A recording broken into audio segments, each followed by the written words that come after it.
We know that women made up 30% of the Eritrean freedom fighters, but what we don't know is what their lived experience was like, their true feelings, sacrifice, and what they had to go through, not only to face the hardship of being a freedom fighter, but to be a woman freedom fighter in a stage that has always been male-dominated within a patriarchal society, and what it meant to disrupt the gender roles that were expected and accepted by most. In the words of Amarit Wilson, the Eritrean women freedom fighters not only transformed themselves, they transformed Eritrea.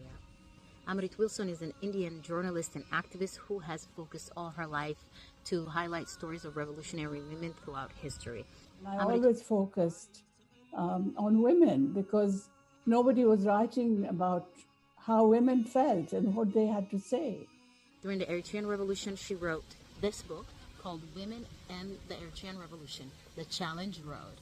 In this book, she interviews and documents the lives and true experience of many freedom fighters. She talks about the law that regulated their interactions, their personal relationships with other freedom fighters, and marriage and childbirth within and outside the field, and the ultimate sacrifice of many women who actually sacrificed the creation of their own family to dedicate their prime years to birth the independence of the country. And for my Tigrinya readers, I suggest this book called Sanduቕ by Sara Belay. This book, it's a very harsh and uncensored reminder of how we tend to sometimes romanticize war once it has been won. But what truly meant day by day for those fighters is nothing romantic.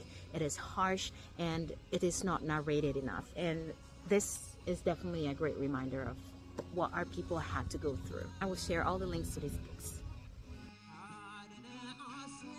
Culture is cool.